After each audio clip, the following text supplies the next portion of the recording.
Sila. Mana pun tak ada juga lama.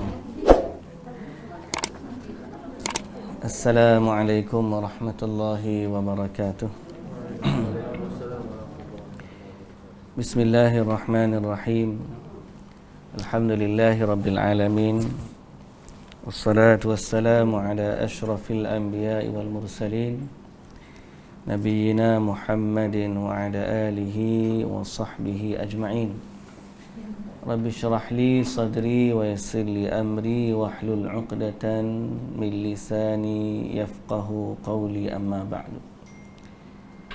Puji dan syukur bagi Allah Subhanahu wa taala, Tuhan sekalian alam. Selawat serta salam atas Nabi junjungan kita Nabi Muhammad sallallahu alaihi wasallam. Juga atas ahli keluarga baginda, para sahabatnya dan para pengikutnya yang setia sehinggalah ke hari kiamat. Alhamdulillah. Muslimin dan muslimat yang dirahmati Allah Subhanahu wa taala sekalian, alhamdulillah pada pagi ini kita kembali berkuliah lah. Rasa cuti lama dah kita dah. Alhamdulillah lah, Allah rezekikan kepada kita kesempatan masa, kesihatan tubuh badan, kemampuan untuk datang, taufik dari Allah Subhanahu wa taala yang memungkinkan kita hadir dalam kuliah pada pagi ini. Alhamdulillah, alhamdulillah, alhamdulillah. Dan insya-Allah pada pagi ini kita akan sambung bacaan kita pada tafsiran tauhid dan syahadah la ilaha illallah, iaitu bab yang ke-6. Bab yang ke-6. Makna kepada bab ini, tafsir tauhid dan syahadah la ilaha illallah ialah huraian kepada apa yang telah kita bincangkan sebelum ini. Iaitu kita dah bincang sebelum ni tentang tauhid, dan kita dah bincang sebelum ini tentang kalimah la ilaha illallah. Kita dah terangkan apa itu maksud tauhid, iaitu mengesakan Allah Subhanahu wa taala atau menjadikan Allah itu satu. Bukan kata menjadikan Allah tu satu, sebelum ni dia ada dua, tak. Allah tu memang satu dah. Cuma maksudnya ialah meniadakan bagi Allah itu sekutu dan juga sebanding baginya. Itu maksudnya mengesakan Allah Subhanahu wa taala. Dan apabila kita mengucap la ilaha illallah, kita dah sebut dah sebelum daripada ni ada dua rukun kepada la ilaha illallah, iaitu pertama menafikan Tuhan selain dari Allah, bahawa tidak ada Tuhan yang berhak disembah. Semua yang disembah yang mengaku ni bukan Tuhan, illallah, kecuali satu sahaja Tuhan yang sebenar, iaitulah Allah Subhanahu wa taala. Dua perkara ni ada huraian dan juga ada penjelasan yang lebih. Bukan sekadar dia mengaku Allah tu satu, bukan sekadar dia mengucap la ilaha illallah. Kerana dalam tauhid dan juga syahadah itu ada perkara-perkara yang melengkapkan dia dan ada perkara yang membatalkan dia. Sebab kalau orang sekadar aku beriman kepada Allah, dia pun mengucap la ilaha illallah, tapi dia tidak memahami erti sebenar kalimah tauhid dan tidak memahami erti sebenar la ilaha illallah, maka tanpa sedar dia boleh hilang kalimah itu dan boleh terbatal akidahnya. Sebab itu sebelum daripada ni bab kita pernah baca juga ialah takut kepada syirik. Kalau ingat lagi lah, kita bincangkan bab takut kepada syirik. Syirik ni secara umum ada dua. Pertama, syirik besar, dan yang kedua, syirik kecil. Syirik besar ni syirik yang membatalkan seluruh amalan. membatalkan akidah dia dan menghilangkan semua pahala dia. Sejak daripada dia kecil sampai dia besar, kalau dia terlibat dengan syirik besar, maka terbatallah seluruh amalan dia. Syirik kecil pula ialah syirik yang tidak membatalkan seluruh amalan, tapi dia adalah jalan yang menyampaikan kepada syirik besar. Tak sampai lagi kepada tahap besar, dia jalan nak pergi ke sana. Tapi natijahnya dia membatalkan amalan yang terlibat dengan syirik kecil, iaitu riak dan seumpama dengannya. Itu kalau kita bahagikan kepada dari sudut besar dan kecil, atau keluar ataupun tidak daripada Islam. Kalau kita bahagi dan lihat dari sudut satu lagi, syirik juga terbahagi kepada yang nyata dan tersembunyi. Yang nyata dan yang tersembunyi. Ada orang kata yang tersembunyi itu adalah syirik kecil. Tak, syirik tersembunyi ni bukan masalah kecil ke besar. Syirik tersembunyi ni ialah syirik yang orang tak nampak dia syirik. Boleh jadi dia tak sedar dia sedang buat tu syirik besar. Dan boleh jadi dia tak sedar dia sedang terlibat dengan syirik kecil. Okay? Nabi SAW takut kepada syirik kecil, syirik yang tersembunyi, iaitulah ar-riya. Riya orang tak perasan, tak nampak dan sebagainya. Sebab itu bila kita sebut tentang tauhid dan kita sebut tentang la ilaha illallah, kita kena memahami dia dengan kefahaman yang menyeluruh. Sama juga kita kata kadang-kadang sebelum daripada ni tentang ikhlas. Ikhlas tu buat kerana Allah, dia kata. Sebenarnya bukan sekadar buat kerana Allah. Ikhlas ni dalam bahasa Arab dia panggil benda yang suci. Khulasah ni ialah setelah kita buang benda-benda lain, tinggal pati dia. Betul tak? Khulasah, dia panggil khulasah. Pati dia. Nak dapat ke pati ni, kena buang benda-benda yang tidak perlu. Kalau kita nak ambil madu, kita kena buang sarang dia, anak lebah, kotoran-kotoran yang ada, kita tapih, keluarlah madu asli yang murni.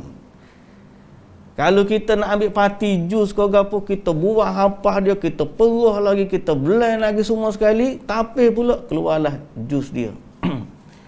Dalam bahasa Arab, ikhlas atau khulasah ni pati yang keluar setelah kita buang daripadanya benda-benda lain.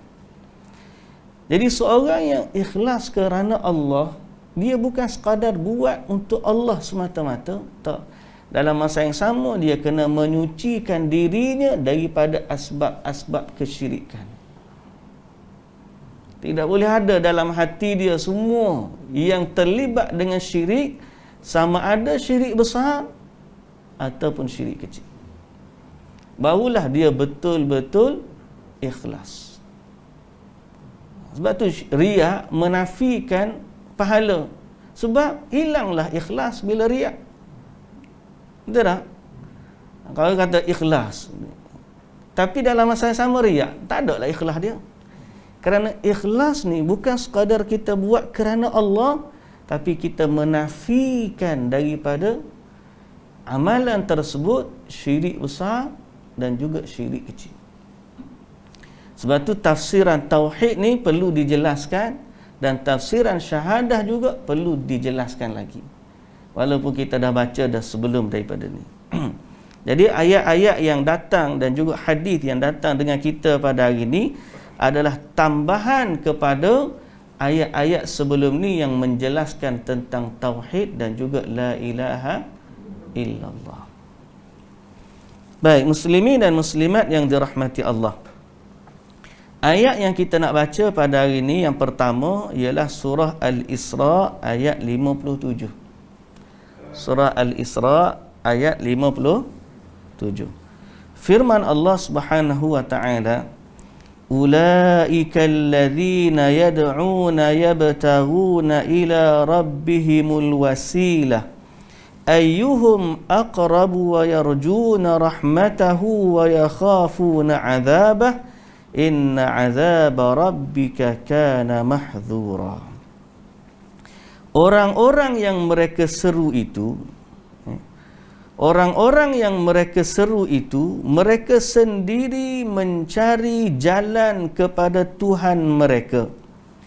Siapa di antara mereka yang lebih dekat kepada Allah dan mengharapkan rahmatnya serta takut kepada azabnya, sesungguhnya azab Tuhanmu adalah suatu yang harus ditakuti. Sesuatu yang harus ditakuti. Baik. Ayat ni menunjukkan ar-raddu 'alal musyrikin alladhina yad'una as-salihin fafiha bayanu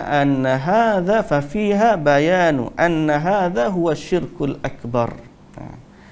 Ayat ini menempelak orang-orang musyrikin yang menjadikan, yang meminta kepada orang-orang soleh di kalangan mereka.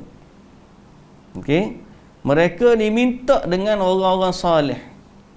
Jadi ada orang dalam keadaan dia bertauhid kepada Allah, kemudian dalam keadaan dia mengucap la ilaha illallah, dia pergi minta juga kepada orang-orang soleh yang pada pandangan mereka orang ni boleh memberikan manfaat dan mudarat kepada dia. Orang soleh di sini ialah orang yang telah pun meninggal dunia, yang mana mereka menjadikan kubur orang ini sebagai tempat minta doa dan minta hajat. Jadi Allah Ta'ala kata, ulaika alladzina yad'una yabtaghun, orang-orang yang mereka minta tu, yabtaghuna ila rabbihimul wasilah, mereka sendiri pun berhajat kepada Allah Subhanahu wa taala. Okey. Orang-orang yang mereka minta kepada selain Allah tu, mereka sendiri itu pun berhajat kepada Allah. Yabtaghuna ila rabbihimul wasilah ayyuhum aqrabu, siapa yang lebih dekat kepada Allah. Siapa yang lebih dekat kepada Allah Subhanahu wa ta'ala. Wa yarjuna rahmatahu, dan mereka mengharap kepada rahmat Allah. Wa yakhafuna azabah, dan mereka juga mengharapkan kepada ataupun takut kepada azab Tuhanmu.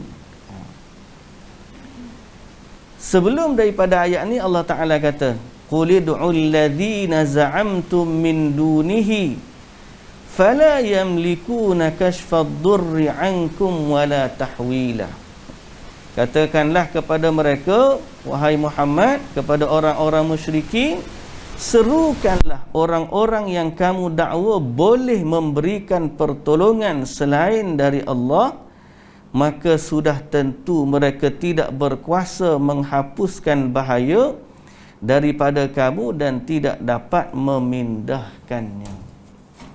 Jadi selain daripada orang tu beriman kepada Allah, la ilaha illallah, mentauhidkan Allah, dia juga mesti berlepas diri daripada minta kepada selain Allah. Apatah lagi yang dia minta kepada selain Allah itu sendiri berhajat kepada Allah.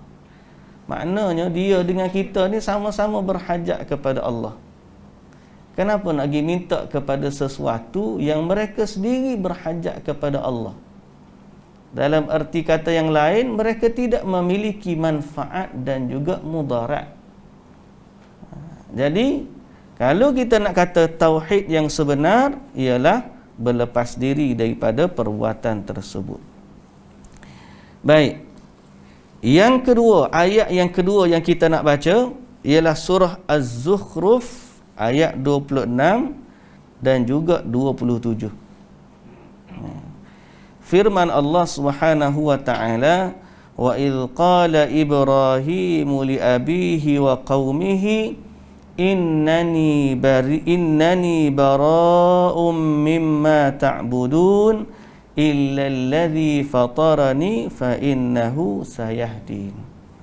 Dan ingatlah ketika Nabi Ibrahim berkata kepada bapa dan kaumnya, sesungguhnya aku berlepas diri terhadap apa yang engkau sembah, tetapi aku menyembah Tuhan yang menjadikanku, kerana sesungguhnya Dia akan memberi hidayah kepadaku. Di dalam ayat ni sama juga. Nabi Ibrahim alaihissalam, bila dia ni adalah seorang Nabi yang sangat-sangat dekat dengan Allah Subhanahu wa taala, dan kita pernah baca ayat berkaitan dengan Nabi Ibrahim, inna Ibrahim kana ummatan qanitan lillahi hanifa wa lam yakun minal musyrikin. Kalau kita ingat lagi dalam ayat mana inna Ibrahim tu bab mana dah tak ingat dah bab.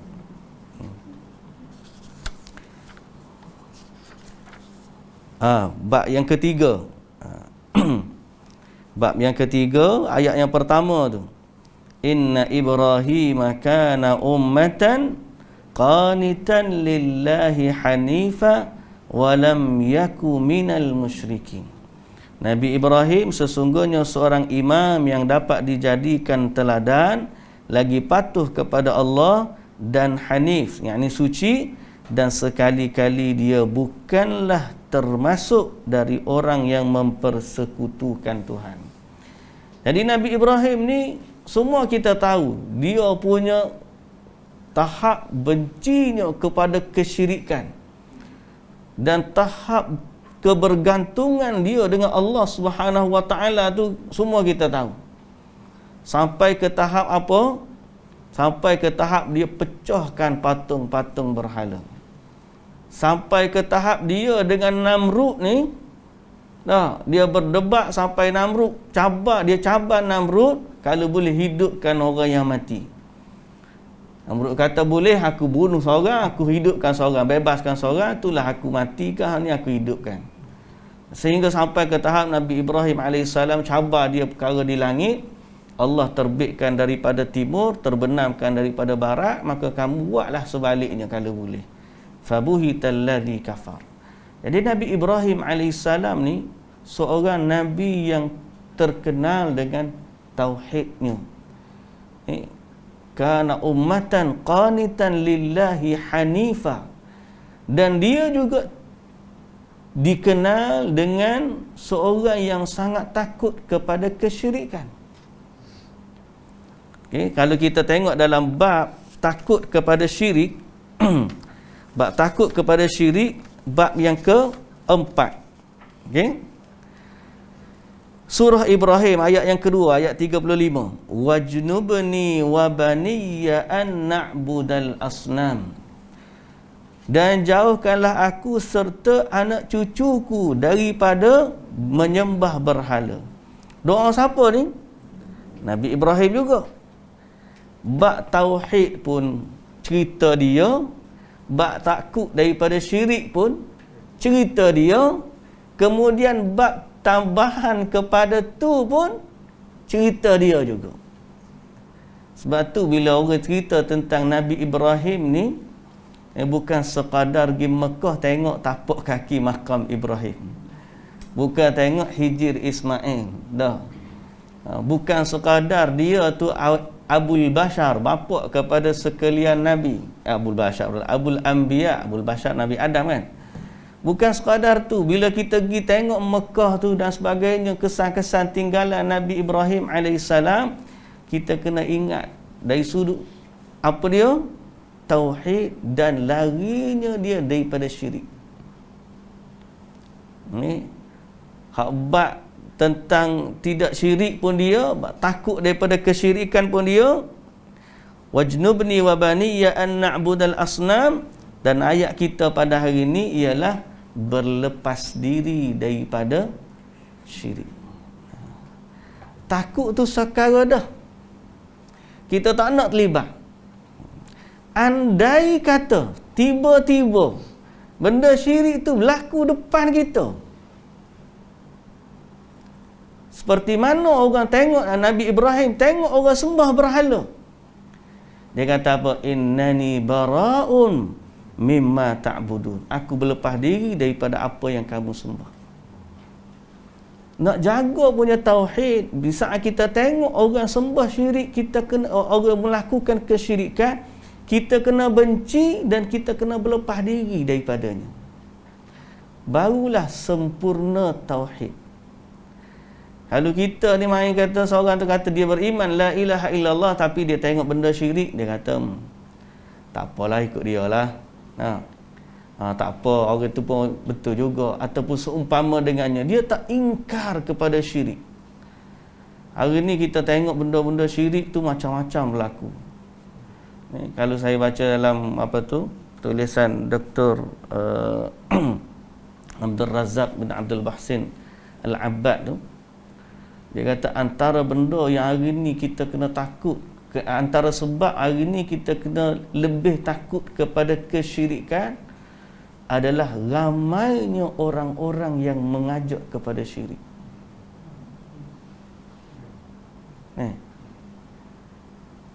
Memang kita takut kepada syirik, betul tak? Tapi zaman ni kita kena lebih takut. Kalau zaman dulu dia panggil tersembunyi lah. Orang kadang-kadang tak sedar benda tu berlaku syirik, tak sedar. Zaman ni bukan sekadar tak sedar lagi dah. Ada pula orang yang mengajak kepada kesyirikan yang tersembunyi tersebut.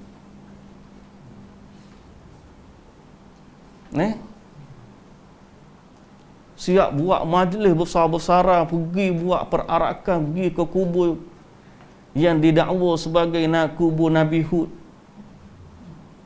Kemudian buat majlis besar-besaran, doa ramai-ramai. Siap mandi lagi, di sebelah tu ada sungai, dengan dakwaan dia sungai tersebut atau mandi tersebut boleh menyucikan dosa-dosa dia kerana duduk dekat dengan kubur. Orang bukan sekadar tersembunyi, ada orang yang mengajak kepada syirik yang tersembunyi tersebut. Sebab tu kita kena lebih takut. Dan yang kedua, kena berlepas diri ya, sebagaimana Nabi Ibrahim. Jadi kalau orang tu betul-betul mentauhidkan Allah, dia kena berlepas diri daripada syirik. Okey, kalau orang ajak kita nak pergi ke tempat-tempat sebegitu, kita berlepas diri. Malah kita berlepas diri daripada orang-orang yang mengajak kepada amalan tersebut. Okey, kita berlepas diri daripada apa yang mereka ajak. Baik, ayat yang ke-3. Ittakhadhu, ayat ketiga ni ayat daripada surah At-Taubah ayat 31. Ni semua ayat-ayat Quran yang cerita tentang tauhid dan juga penjelasannya. Ittakhadhu ahbarahum wa ruhbanahum arbaban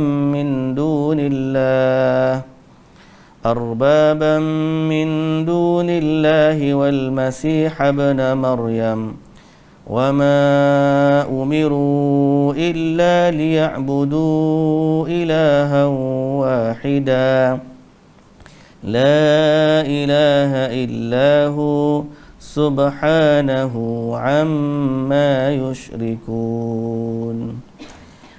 Maksud dia, surah At-Taubah ayat 31, dan mereka menjadikan orang-orang alim mereka dan rahib-rahib mereka sebagai Tuhan selain Allah, dan mereka juga mempertuhankan Al-Masih putra Maryam, yakni Nabi Isa, padahal mereka hanya disuruh menyembah Tuhan yang Maha Esa. Tidak ada Tuhan yang berhak disembah selain Dia. Maha suci Allah dari apa yang mereka persekutukan. Jadi ini juga huraian kepada soal tauhid tadi. Termasuk daripada perkara yang merosakkan tauhid ialah menjadikan alim ulama dan juga orang-orang soleh sebagai Tuhan. Dahsyat bunyi ayat berat tu. Bunyi ayat tu berat.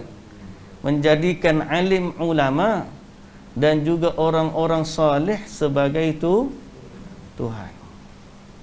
Allah kata, dan perkara ni telah pun ditanya kepada Nabi sallallahu alaihi wasallam. Mereka kata zaman dulu waktu mereka dalam keadaan zaman ahli kitab, mereka tak sembah pun pendeta-pendeta dan rahib-rahib mereka. Tapi Nabi sallallahu alaihi wasallam jelaskan ayat ni. Bukankah Allah halalkan sesuatu kemudian pendeta tu haramkan dan kamu ikut pendeta? Nah, Allah halalkan sesuatu kemudian pendeta tu haramkan pula sesuatu, kamu pun ikut pendeta tu. Maka itulah sifat yang menjadikan mereka tu Tuhan. Bukan maksud sembah tu di sini mesti sujud kepada dia dah. Itu kata istilah, kalau Allah Subhanahu Wa Taala perintah kita ataupun Nabi sallallahu alaihi wasallam perintahkan kita ke kanan, kemudian tok guru suruh kita pergi kiri, tiba-tiba kita pergi kiri. Contohlah. Maka ayat ni menyebut situasi yang sama dengan pernyataan tersebut. Terang. Allah Ta'ala kata dalam ayat ni, mereka menjadikan pendeta dan orang-orang salih ittakhadhu ahbarahum wa ruhbanahum arbaban min dunillah. Mereka jadikan Tuhan selain dari Allah. Dia kata kami tak pernah sembah pun. Zaman dulu waktu kami ahli kitab tak pernah sujud, tak ada sembah pun pendeta-pendeta ni. Tapi Nabi kata kamu dulu, Allah Ta'ala kata A, dia kata B. Bahasa saya dan ini tafsiran. Nabi kata mereka menghalalkan apa yang Allah haramkan, lalu kamu ikut mereka. Mereka haramkan apa yang Allah Ta'ala halalkan, kamu ikut mereka. Itulah sifat menjadikan mereka sebagai itu Tuhan. Sebab tu baru ni ada satu tulisan, bila sebut keluar ayat kalau Nabi SAW pergi ke kanan, nak tok guru kita pergi ke kiri, kita ikut ke kiri. Kalau dia maksudkan sampai ke tahap meninggalkan apa yang Nabi SAW suruh dan mendahulukan tok guru dia, maka itu perkataan yang boleh menyebabkan dia sampai ke tahap sebagaimana yang disebutkan dalam ayat. Itu bahaya. Cuma kalau dia kata kita nak kena tafsirkan supaya kefahaman tu betul-betul seperti mana hak Nabi nak, itu maksud lain lah. Cuma banyaklah polemik dalam mentafsirkan perkataan tersebut. Ada orang defend lah, ada macam-macam. Kita pun, itulah kita kata tadinya, benarlah perkataan Syekh Abdul Razak tu. Di akhir zaman ni kita lebih takut kepada syirik kerana adanya para pendakwah yang mengajak kepada perkara tersebut. Lebih tersembunyi dari yang sudah sedia tersembunyi. Benda tu sembunyi dah pada pandangan orang awam. Tiba-tiba ada pula tokoh yang pakai packaging agama ajak kepada benda tersebut. Lalu lagilah tersembunyi sebab dia akan nampak bahawa ustaz buat takkan benda ni salah. Tidak. Jadi semoga Allah Subhanahu Wa Taala menyelamatkan kita daripada kesyirikan. Kita bukan nak balas, nak bergaduh dengan siapa-siapa, tidak. Tapi kita sebenarnya dalam soal tauhid ni kena betul-betul ikhlas dan kena betul-betul bertakwa kepada Allah. Isu tauhid ni bukan isu kumpulan. Isu tauhid ni bukan isu aliran. Isu tauhid ni adalah isu antara kita dengan Tuhan. Tak kira lah kumpulan mana, aliran mana. Soal tauhid adalah antara kita dengan Allah, Tuhan yang mencipta kita. Jangan kerana aliran kita pejam mata bab kesyirikan.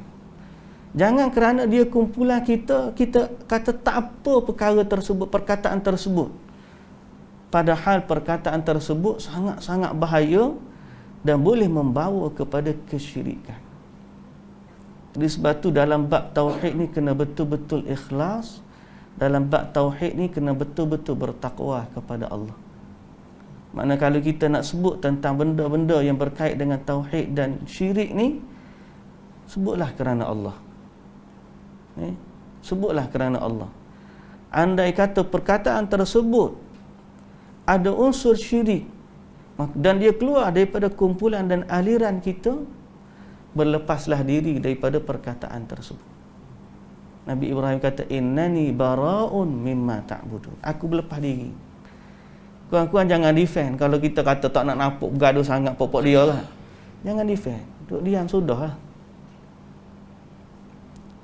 Tapi kalau diam saja dalam mengiyakan secara diam, takut jadi bahaya pula. Benda syirik ni kita kena benar-benar kita berlepas diri kerana Allah. Saya ulang sekali lagi bahawa tentang tauhid dan syirik, dia bukan ikut aliran dan kumpulan. Dia adalah antara hak kita dengan Allah Subhanahu wa ta'ala. Allah akan nilai kita. Dan kalau dah jatuh kepada lembah syirik, tak kira aliran mana dah. Dia syirik ni dia tak ada aliran. Al-kufru millatun wahidah. Bila dah jatuh kepada kesyirikan, semuanya satu je. Di sisi Allah sama. Tak ada syirik tu kata aliran mana, aliran syirik orang dulu, syirik orang kemudian, syirik ni, syirik tak ada. Bila dah jatuh ke dalam lembah kesyirikan, habis.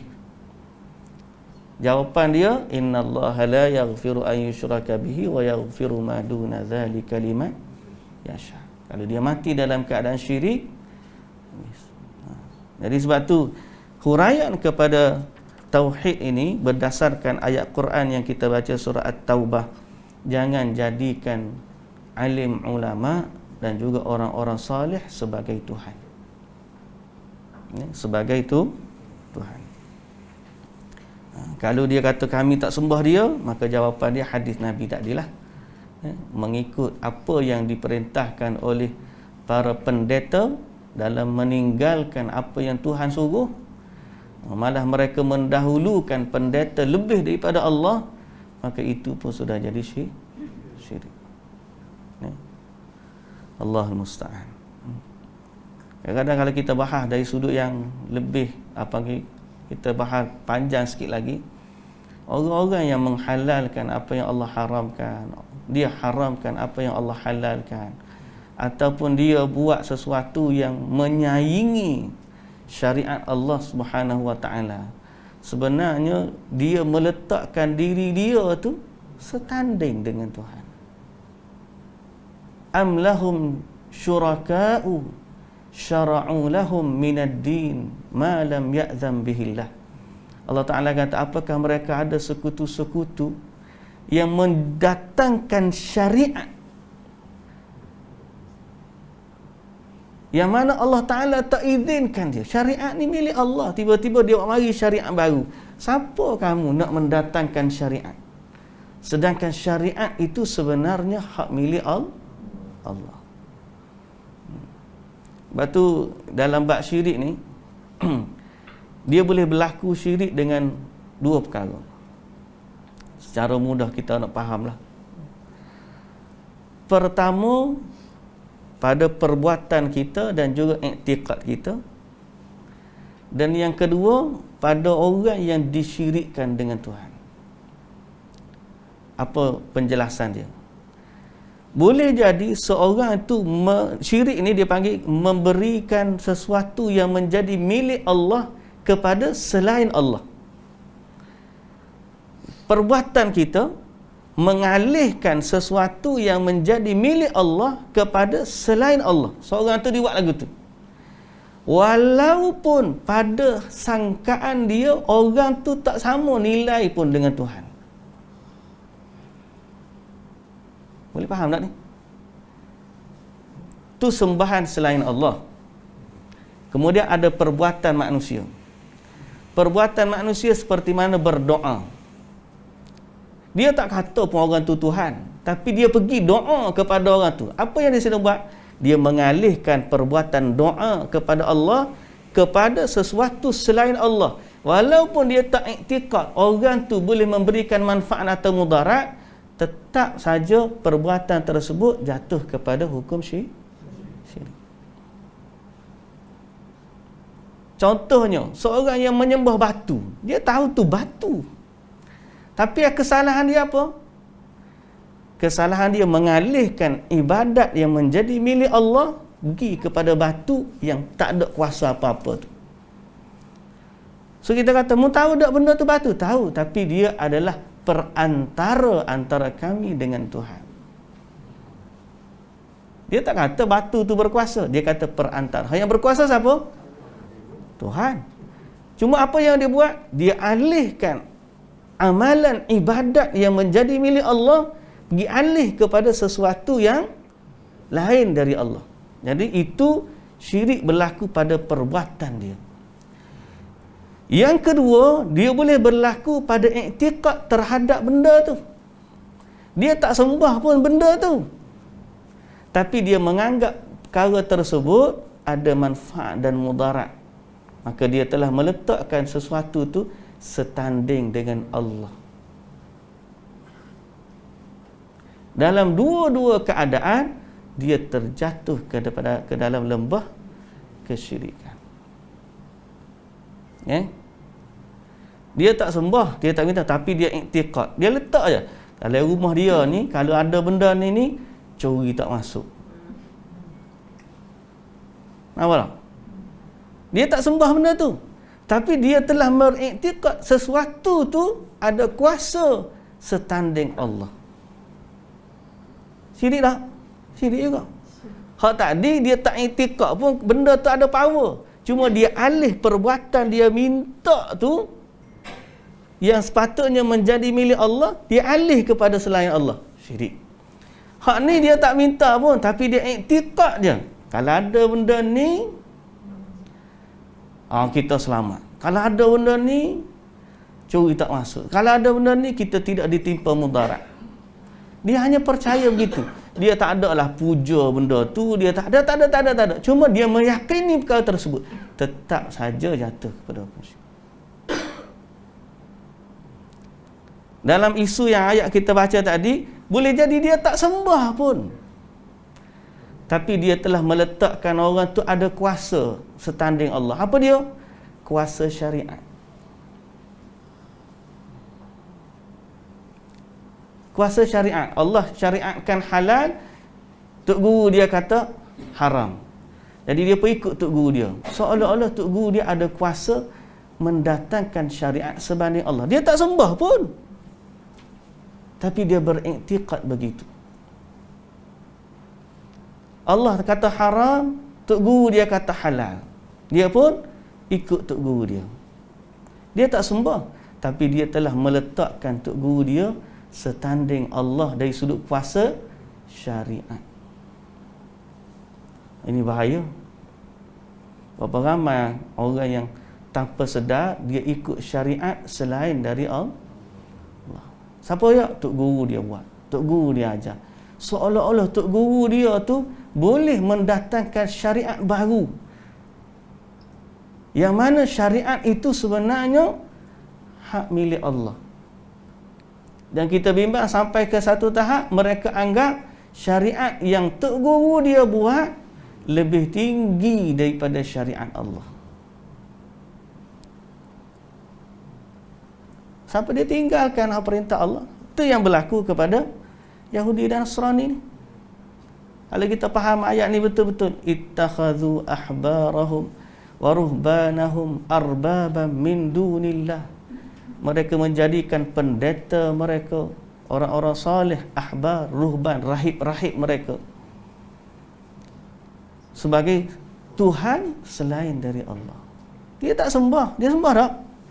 Dia tak sembah. Tak ada pergi sujud situ, tak ada. Tak ada dia pergi minta, wahai pendeta gini-gini. Tak ada. Apa yang dia buat? Dia mengangkat kedudukan pendeta dia setanding Allah. Dari sudut mana? Dari sudut kuasa pensyariatan. Sebab tu saya kata tadi, syirik berlaku dengan dua sudut.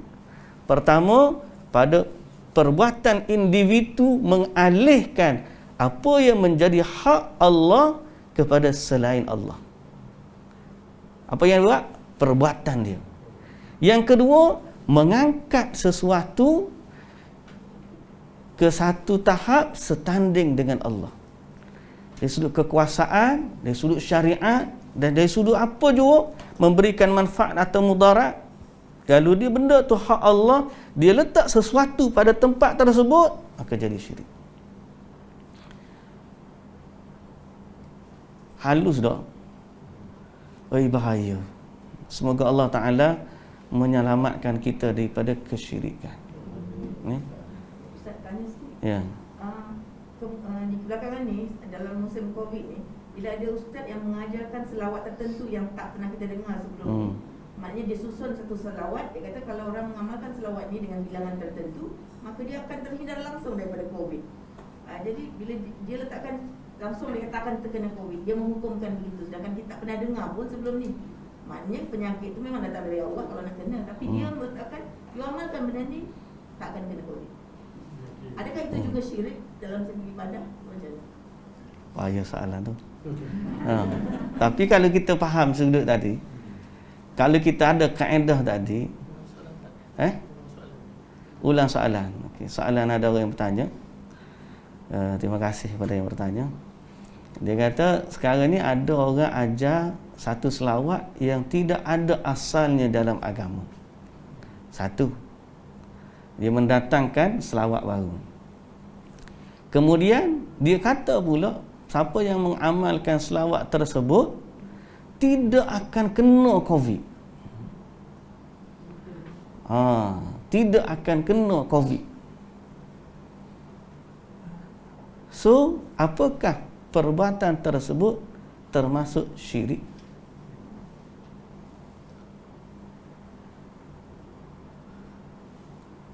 Jawab mana? Kalau berdasarkan kaedah yang kita bahaskan tadi, kita boleh kata termasuk syirik. Termasuklah. Cuma kita tanya dia balik, yang mengelakkan tak kena tu siapa? Kalau dia kata Allah, maka i'tiqad dia tadi sekadar syirik itu syirik yang kecil. Macam perkataan seorang kata, Masya Allahu wa syi'ta. Benda ni Allah kehendaki dan kamu kehendaki. Jadi dia taraf dia syirik, tapi syirik kecil. Tapi kalau dia kata betul amalan ni seorang yang boleh menyelamatkan daripada syirik dan lafaz tersebut yang direka-reka itulah yang memberikan manfaatnya, maka dia boleh sampai ke tahap syirik yang besar. Macam orang kata Masya Allah wa syi'ta, dia tak i'tiqad pun orang tu, dia kata Allah, cuma mulut dia kata Masya Allah wa syi'ta. Benda ni berlaku sebab Allah nak dan sebab Nabi nak. Nabi tak bagi, kan? Perbuatan tersebut dia tak i'tiqad pun Nabi tu boleh memberikan manfaat dan sebagainya. Cuma perkataan dia kerana mengagungkan Nabi. Okey? Dia jatuh kepada syirik kecil. Tapi kalau dia anggap memang Nabi itu memberikan manfaat dan mudarat sebanding Allah, itu dah jadi syirik besar. Jadi kena hati-hati. Sebab tu saya kata tadi kena hati-hati. Dahlah dia mereka-reka satu lafaz ibadat yang baru yang tak ada daripada Rasulullah sallallahu alaihi wasallam, dan kita tahu pula lafaz dia tu macam mana. Apakah ada unsur pengagungan dan mengangkat darjat Nabi tu setanding dengan Allah? Atau kita pun tak tahu lafaz dia. Cuma soalan tadi, ada orang ajar selawat selain daripada tak pernah ada sebelum daripada ni. Kemudian dengan amalan selawat tersebut dia terhindar daripada COVID secara confirm. Dia kata macam tu, seolah-olah selawat itulah yang boleh tu ada unsur-unsur yang kita sebutkan tadi lah. Semoga Allah Ta'ala menjaga kita lah. Kalau betul hak Nabi ajar, tak ada masalah, sebab datang daripada wahyu. Yang ni tak ada daripada Nabi, tak ada. Dia menyaingi Rasulullah sallallahu alaihi wasallam. Dia menyaingi Rasulullah dalam mengajarkan kepada umat. Dia bimbang sampai menyaingi Allah dalam soal hak-hak Allah, yang tu bahaya. Baik, ayat yang seterusnya, surah Al-Baqarah ayat 165. A'udzu billahi minasyaitonir rajim. Wa minan nasi man yattakhidhu min dunillahi andadan yuhibbunahum ka hubbillah walladzina amanu ashaddu hubban lillah. Dan di antara manusia ada orang-orang yang menyembah tandingan-tandingan selain Allah. Mereka mencintainya sebagaimana mereka mencintai Allah. Adapun orang-orang yang beriman sangat cinta kepada Allah. Jadi syirik ni juga boleh berlaku dalam urusan cinta. Tadi kita sebut tentang soal taat, ketaatan, soal hak, keagungan Tuhan. Sekarang ni bukan soal taat, bukan soal keagungan, soal cinta pula. Mencintai sesuatu lebih daripada cinta Allah. Lagu mana tu? Cinta Allah ni berkait dengan taat jugalah. Berarti dia ni sayang punya kepada sesuatu selain Allah, sampai dia rela meninggalkan ketaatan dia kepada Allah demi untuk mendahulukan selain dari Allah, pun boleh terlibat dalam syirik. Sebab tu Allah Subhanahu wa taala sebut dalam surah At-Taubah, qul in kana aba'ukum wa abna'ukum wa ikhwanukum wa azwajukum wa ashiratukum wa amwalun iqtaraftumuha wa tijaratun takhshawna kasadaha wa masakin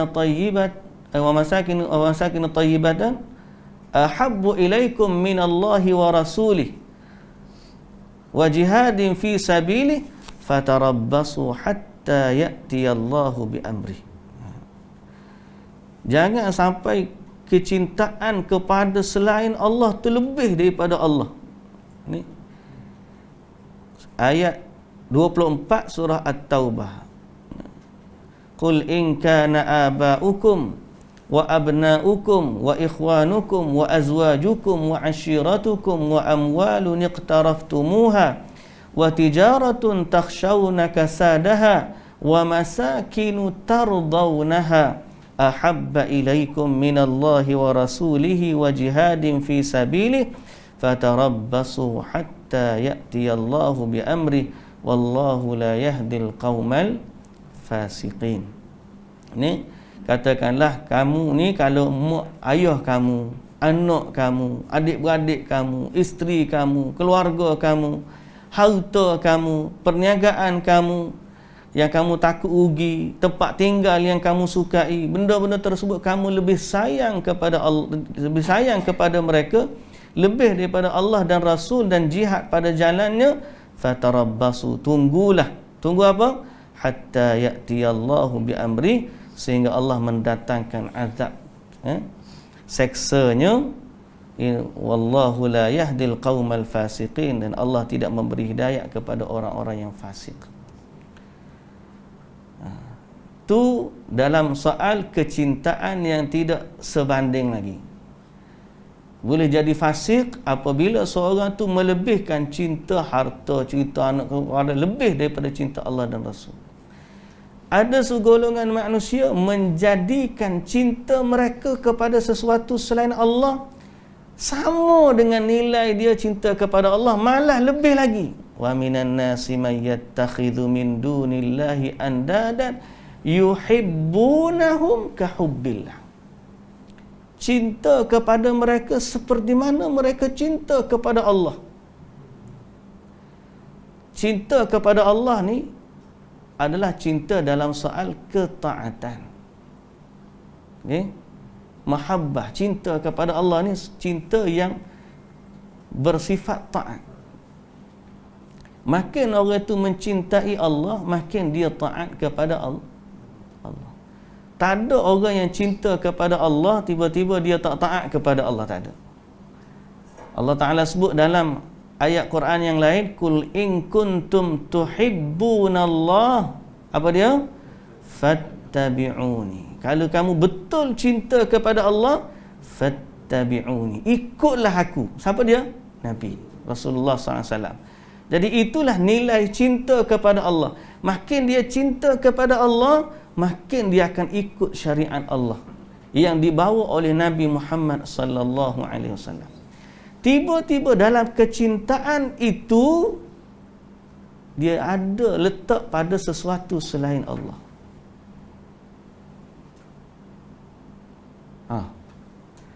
Qul in kuntum tuhibbunallaha fattabi'uni. Allah Ta'ala kata wa minan nasi may yattakhidhu min dunillahi andadan yuhibbunahum ka hubbillah. Sayang tu sama seperti mereka sayang kepada Allah.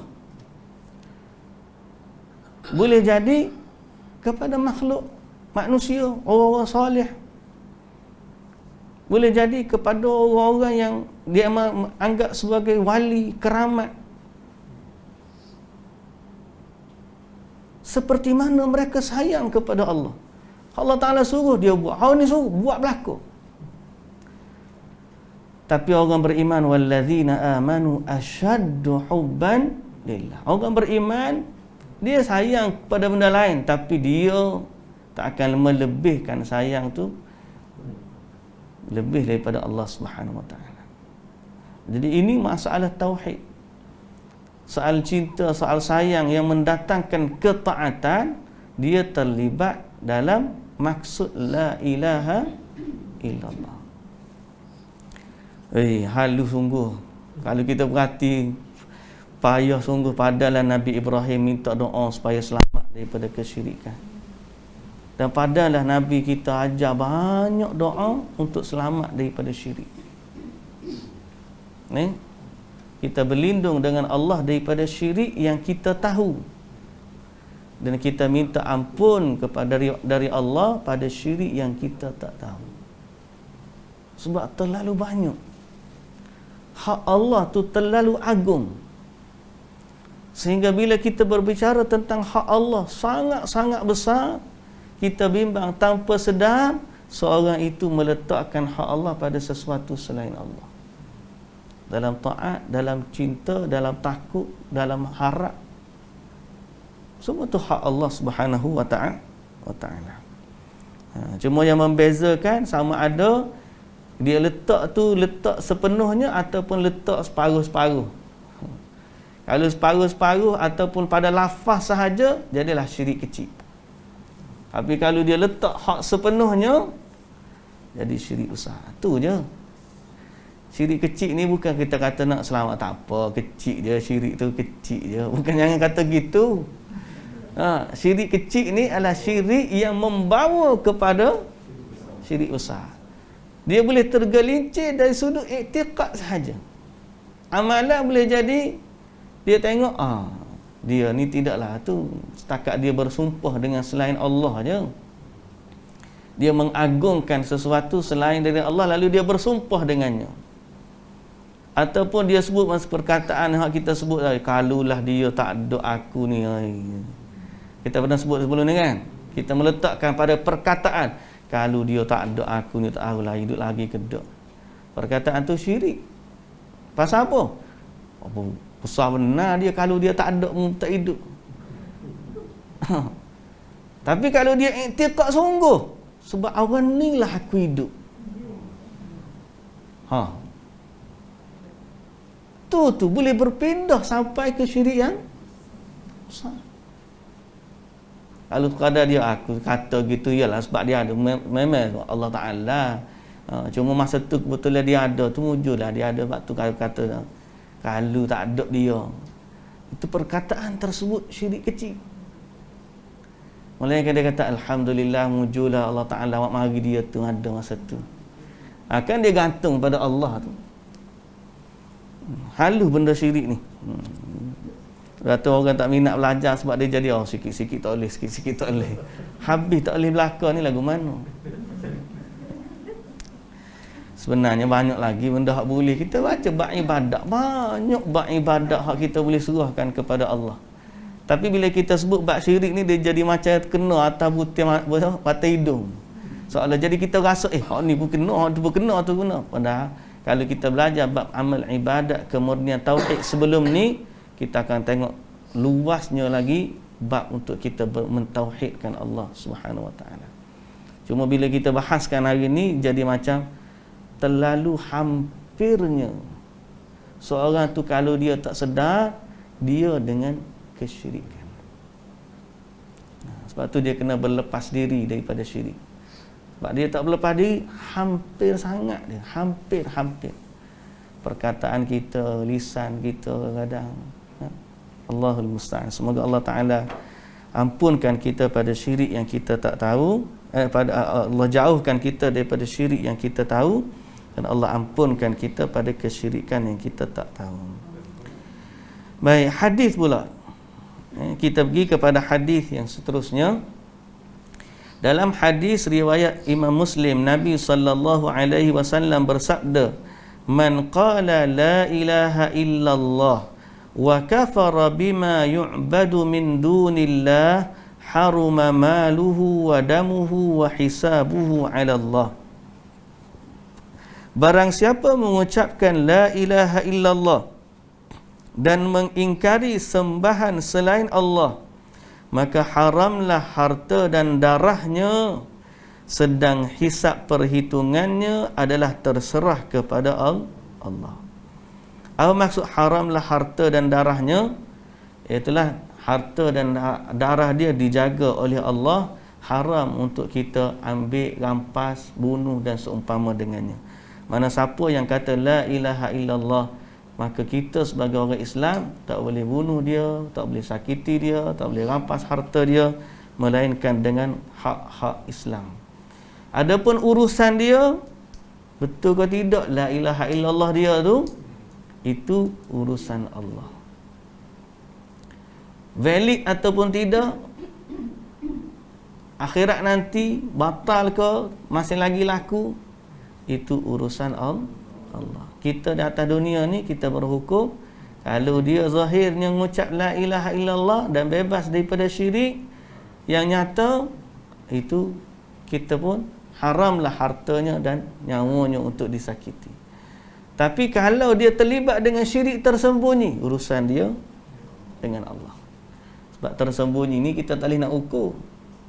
Tapi kalau hak zahir, tu memang kita kena berlepas diri lah. Jangan pula ada orang setengah-setengah tu syirik yang nyata pun dia pergi bawa secara sembunyi. Makna benda tu nyata syirik, tapi dia kata tak, benda tu kena antara dia dengan Allah lah. Dia ada perbuatan ni zahirnya nampak kesyirikan. Nampak kalau dia pergi sembah selain daripada Allah, kita nak kata apa lagi? Allahul Musta'an. Baik, jadi urusan soal dia dengan Allah adalah kembali kepada Allah Subhanahu wa taala. Keterangan tentang bab ini adalah pada bab-bab berikutnya. Maknanya bab ni adalah tambahan kepada bab-bab berikutnya. Adapun kandungan bab ini menyangkut masalah yang paling besar dan paling mendasar, iaitu tafsir tauhid dan tafsir syahadah. Masalah tersebut telah diterangkan dalam bab ini dengan beberapa hal yang cukup jelas. antara lain ayat surah Al-Isra. Mana ayat surah Al-Isra ni? Ayat hak pertama kita baca tadilah. Diterangkan dalam ayat ini bantahan terhadap kaum musyrikin yang berdoa meminta kepada orang-orang saleh. Maka ayat ini mengandungi satu penjelasan bahawa perbuatan mereka itu adalah syirik akbar.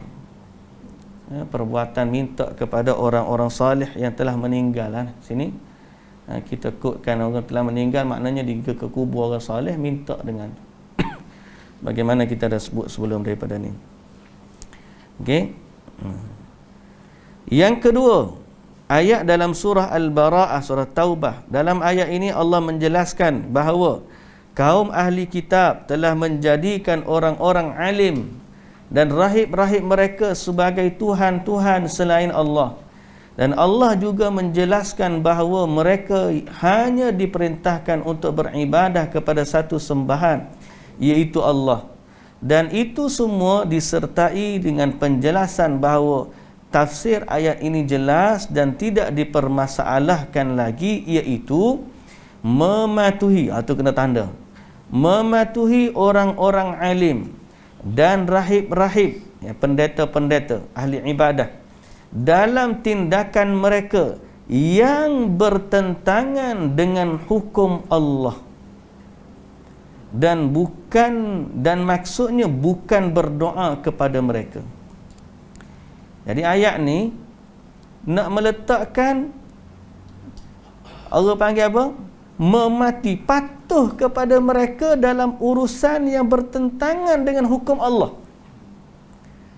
Bukan doa kepada mereka. Kalau bab doa, ayat sebelum ni, ayat yang surah At-Taubah ni menyatakan cukup sekadar patuh pada perkara yang bertentangan dengan hukum Allah, itu juga sudah termasuk syirik. Ini ayat Quran ni. Sebab tu orang nak belajar tauhid, dia kena kembali kepada Al-Quran dan juga As-Sunnah. Kalau orang belajar akidah dengan ilmu logik atau mantik atau falsafah, dia tak akan sampai ke poin. Dia hanya soal tentang Allah tu jawahar tak jawahar je, macam mana dia punya perbahasan tu tentang soal zat Allah Subhanahu wa taala.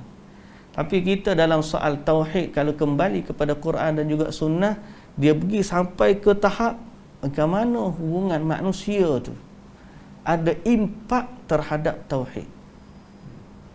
Soal kepatuhan,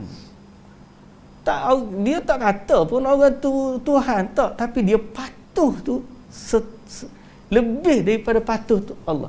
Itu juga termasuk dalam perkara yang merosakkan tauhid. Ni sebab tu saya kata bacalah tauhid, kembali kepada nas Al-Quran dan juga As-Sunnah, kerana rangkuman soal tauhid berdasarkan Quran dengan Sunnah lebih luas dan menyeluruh daripada perbahasan akal semata-mata. Benda ni kalau kita tak baca dengan ayat Quran, kita pun tak perasan kita. Yang ketiga, kata-kata Khalil Ibrahim Al-Khalil Ibrahim, yakni Nabi Ibrahim AS kepada orang-orang kafir, sesungguhnya aku berlepas diri dari apa yang kamu sembah, tapi aku menyembah Tuhan yang telah menciptakanku. Di sini beliau mengecualikan Allah dari segala sembahan, pembebasan diri dari segala sembahan yang batil, dan pernyataan setia kepada sembahan yang benar, iaitu Allah, adalah tafsir yang sebenarnya dari syahadah la ilaha illallah. Allah Subhanahu wa taala berfirman, wa ja'alaha kalimatan baqiyatan fi 'aqibihi la'allahum yarji'un. Dan Nabi Ibrahim menjadikan kalimat tauhid itu kalimah yang kekal pada keturunannya supaya mereka kembali kepada kalimah tauhid itu. Okey. Yang keempat, ayat dari surah Al-Baqarah. Ayat surah Baqarah 165 tadilah. Wa minan nasi man yattakhidhu min dunillahi andadan yuhibbunahum ka hubbillah. Yang berkenaan dengan orang-orang yang kafir dikatakan oleh Allah dalam firman-Nya, wa ma hum bi kharijina minan nar, dan sekali-kali mereka tidak akan keluar dari neraka. Disebutkan dalam ayat tersebut bahawa mereka menyembah tandingan-tandingan selain Allah, iaitu dengan mencintainya sebagaimana mereka mencintai Allah. Ini menunjukkan bahawa mereka mempunyai kecintaan yang besar kepada Allah. Akan tetapi kecintaan mereka ini belum boleh memasukkan mereka ke dalam Islam. Dia sayang juga kepada Allah, tapi dia ada kecintaan, besar dah kecintaan dia kepada Allah, tapi dia mencintai orang lain selain Allah, sama besar dengan itu. Lalu bagaimana dengan orang yang mencintai sembahannya lebih besar daripada kecintaannya terhadap Allah? Jadi ayat tu Allah Ta'ala kata kalau cinta dia sama dengan cinta Allah pun, dia tak boleh masuk syurga dah. Bagaimana seandainya dia mencintai sembahan dia lebih daripada cinta kepada Allah? Kemudian bagaimana dengan orang yang hanya mencintai sesembahan selain Allah sahaja dan tidak mencintai Allah? Lagi beratlah. So di sini ada 3 perbandingan dia buat. Pertama, orang yang cinta kepada sembahan dia sama level dengan cinta Allah. Yang kedua, orang yang mencintai sembahan dia lebih daripada dia cinta Allah. Dia cinta juga kepada Allah, tapi dia cinta kepada sesuatu selain Allah lebih daripada itu. Yang ketiga, orang mencintai selain daripada Allah lebih, dan dia tidak ada cinta pun kepada Allah. 3 golongan tersebut semuanya berada di dalam neraka. Pasal apa? Hak paling ringan di kalangan mereka ialah mencintai Allah sama dengan cinta sembahan. Hak ni pun Allah Ta'ala kata apa? Wa ma hum bi kharijina minan nar, mereka tidak akan keluar daripada neraka. Kalau hak paling ringan pun tak akan keluar, apatah lagi kalau mereka lebih daripada itu. Dan yang kelima, sabda Nabi sallallahu alaihi wasallam, man qala la ilaha illallah wa kafara bima yu'badu min dunillah haruma maluhu wa damuhu wa hisabuhu ala Allah azza wa jalla. Maksudnya barang siapa mengucapkan la ilaha illallah dan mengingkari sesembahan selain Allah, maka haramlah harta dan darahnya, sedang hisabnya adalah terserah kepada Allah Subhanahu wa taala. Ini adalah termasuk hal terpenting yang menjelaskan pengertian la ilaha illallah. Sebab apa yang dijadikan Rasulullah sallallahu alaihi wasallam sebagai pelindung darah dan harta bukanlah sekadar mengucapkan kalimah la ilaha illallah itu sahaja. Bukan pula dengan mengerti makna dan lafaznya. Bukan pula dengan mengakui kebenaran kalimah tersebut. Bahkan bukan juga kerana tidak meminta kecuali Allah sahaja yang tiada sekutu baginya, akan tetapi tidaklah haram dan terlindung harta dan darahnya sehingga dia menambahkan pada pengucapan kalimah la ilaha illallah itu pengingkaran kepada segala sembahan selain Allah. Itulah ditegaskan di sini. Kalau kita tengok man qala la ilaha illallah, tengok lafaz kan. Siapa yang kata la ilaha illallah, tak cukup lagi. Nabi tak berhenti situ. Nabi tak kata siapa yang kata la ilaha illallah haramlah harta dan nyawanya. Padahal kalau kita kata la ilaha illallah tu memang selamat dah lah kan. Tapi Nabi sambung lagi, man qala la ilaha illallah wa kafara bima yu'badu min dunillah. Dia kena ingkar daripada apa yang disembah selain Allah, barulah sempurna la ilaha illallah dia. Okey? Jadi makna di sini bukan sekadar ucap, bukan sekadar faham, bukan sekadar mengakui kebenaran, bukan sekadar tidak minta kepada selain Allah, tetapi yang penting ialah bersama la ilaha illallah dia mengingkari sembahan selain Allah. Jika dia masih ragu dan bimbang, maka belumlah haram dan terlindung harta dan darahnya. Sungguh betapa agung dan penting tafsir tauhid dan syahadah la ilaha illallah yang terkandung dalam hadis ini, dan betapa jelas keterangan yang dikemukakannya, dan betapa mematikan hujah yang diajukan bagi orang yang menentang. Jadi hari ini kita ambil 5 nas, 3 daripada ayat Quran, 4, 3, 1, 2, 3, 4 daripada ayat Quran, 1 daripada hadis Nabi sallallahu alaihi wasallam. Penjelasan terhadap bab tauhid dan juga syahadah la ilaha illallah. Semoga Allah Subhanahu wa taala memberikan kepada kita kefahaman dalam bab ini, dan Allah menjaga tauhid kita, keimanan kita. Dan sebagaimana saya sebut di awal tadi, kita ni dalam soal tauhid kena betul-betul ikhlas kerana Allah, dan kita kena bertakwa kepada Allah Subhanahu wa taala.